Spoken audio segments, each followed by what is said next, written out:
The next few weeks moved quickly as Maya and Marcus worked together to turn her community center vision into a concrete plan. The lawyer Marcus had recommended, Sarah Chun, specialized in nonprofit law, and immediately put Maya at ease. "My job is to make sure you understand everything and that your interests are protected," Sarah explained during their first meeting. "Mr. Richardson has asked me to work exclusively for you in this matter, which means my loyalty is to you, not to him." "What does that mean practically?" Maya asked. "It means that anything we discuss is confidential, and I'll advise you on whether proposed agreements are fair and in your best interest. If I think something isn't good for you, I'll tell you directly." Over 2 meetings, Sarah helped Maya understand different ways to structure the partnership with Marcus. They could form a board of directors with Maya as executive director. Marcus could provide funding through grants, loans, or a combination of both. Maya would maintain operational control while having access to Marcus's business expertise and resources. "The key," Sarah explained, "is that you're not giving up ownership or control of your vision. You're gaining a partner who can help you implement that vision more effectively." Armed with this legal framework, Maya felt confident moving forward. She and Marcus began looking at potential spaces, starting with the building she had mentioned seeing near the diner. When they toured it together, Marcus could see immediately why it would work well for Maya's purposes. "The layout is perfect," he observed. "Large enough for multiple activities, good natural light, and the location is central to the community you want to serve." "The rent seems reasonable too," Maya added. "Much less than I expected for a space this size." Marcus had already done research on the building. The owner was a local businessman who had been struggling to find the right tenant for the space. He was willing to negotiate on rent in exchange for a long-term lease with a responsible tenant. "What would you think about offering a 5-year lease with an option to extend?" Marcus suggested. "That would give you stability while keeping the rent affordable." Maya was learning to appreciate Marcus's strategic thinking. "That makes sense. Long enough to establish the center and build programs, but not so long that we're locked in if something changes." They spent the afternoon walking through the space, with Maya visualizing how different areas could be used. This corner would be perfect for a reading area for younger kids, and this larger room could handle after-school homework help and activities. "What about office space for you and other staff?" "That smaller room in the back would work for an office. And eventually we'd need space for counseling or private meetings with families." Marcus was impressed by how thoroughly Maya had thought through the operational details. She wasn't just dreaming about helping people. She had concrete ideas about how programs would function day to day. "Maya, what's your timeline for opening?" "If we can finalize the lease and funding in the next month, I think we could open in 3 months. I'd need time for renovations, hiring staff, and marketing to the community." "That seems realistic. What about staffing? Have you thought about who you'd want to hire?" Maya's face lit up. "Actually, yes. There's a teacher at the elementary school who's been talking about wanting to do more community outreach. And I know a social work student who's looking for a position after graduation. Plus some community volunteers who have already expressed interest." Marcus realized that Maya had been building her team informally for months, just as she had been building community relationships. "You've really thought this through completely." "I've had 3 years to think about it," Maya laughed. "The only thing that was missing was the funding to make it happen." They met with the building owner that week, and Marcus was impressed by how well Maya handled the negotiation. She asked good questions about utilities, maintenance responsibilities, and building modifications. She was professional but not intimidated, even though she was negotiating the largest lease of her life. "Ms. Rodriguez seems to know exactly what she wants," the owner commented to Marcus afterward. "I appreciate working with people who have clear goals." The lease terms they agreed on were favorable: reasonable rent with annual increases tied to inflation, and permission to make necessary modifications to accommodate the center's programs. Marcus had offered to guarantee the lease payments, but Maya preferred to structure the arrangement so that the community center itself would be responsible, with Marcus's funding providing the security the landlord required. "I want the center to succeed on its own terms," Maya explained. "If we can't generate enough community support and funding to pay basic expenses like rent, then maybe we're not providing the right services." Marcus admired her insistence on sustainability and accountability. Many nonprofit leaders, even experienced ones, struggled to balance idealistic goals with practical business requirements. Maya seemed to understand instinctively that good intentions had to be paired with sound management. With the lease settled, they turned their attention to renovations and equipment. Marcus introduced Maya to a contractor who had experience with community centers and understood the specific requirements for spaces serving children and families. The biggest things you'll need are improved lighting, safety features like emergency exits and fire suppression, and accessibility compliance, the contractor explained during their walkthrough. Plus, updating the electrical system to handle computers and modern equipment.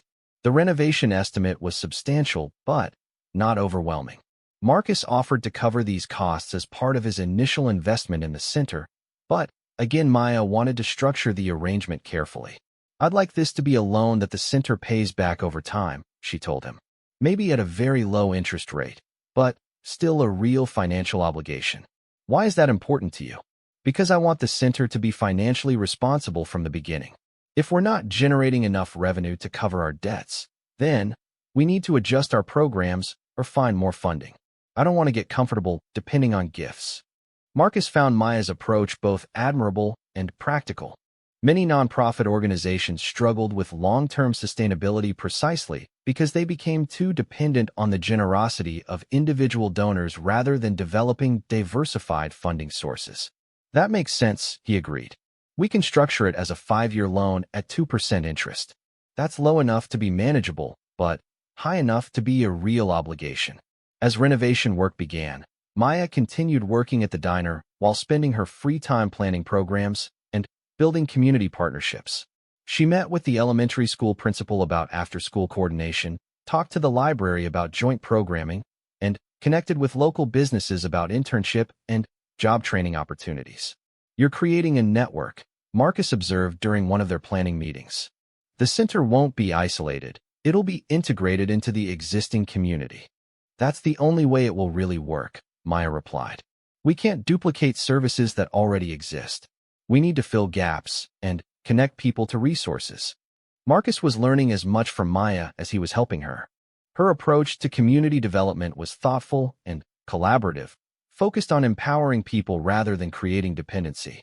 These were lessons that applied to business leadership as well as nonprofit work. One evening, Sophia asked Marcus about his frequent meetings with Maya.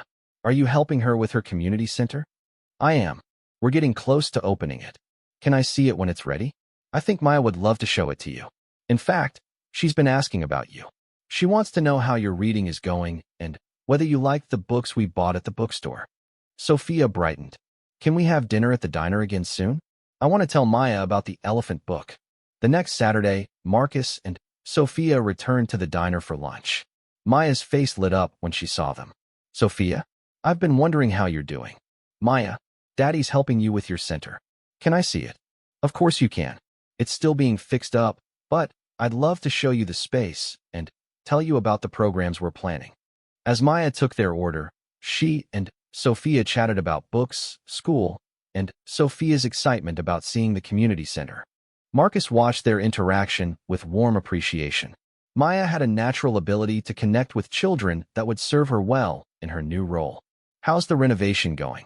Marcus asked when Maya brought their food. "Really well. The contractor says we should be finished in about 3 weeks. I can hardly believe it's actually happening." "Are you nervous?" "Terrified," Maya admitted with a laugh.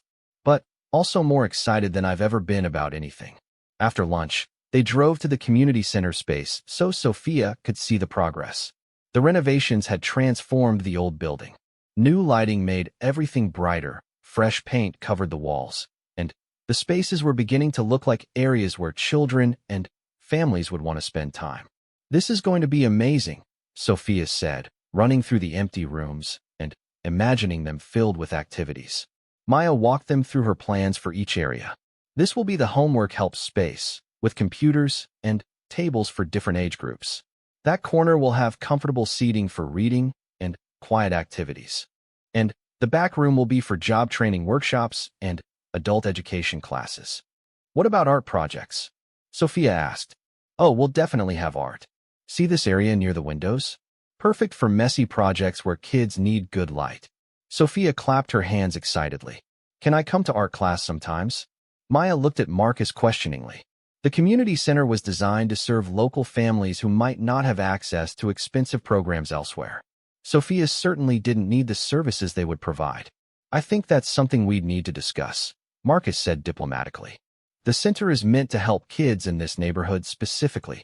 But maybe Sophia could visit sometimes, Maya suggested. We're planning special events that would be open to anyone. Performances, art shows, community celebrations. I'd love that, Sophia said. As they left the center, Marcus reflected on how much his life had changed since their first visit to the diner. What had started as a simple outing with his daughter had evolved into a meaningful partnership with someone whose values and goals inspired him. Daddy, Maya's center is going to help a lot of kids, isn't it? Sophia asked as they drove home. I think so, sweetheart.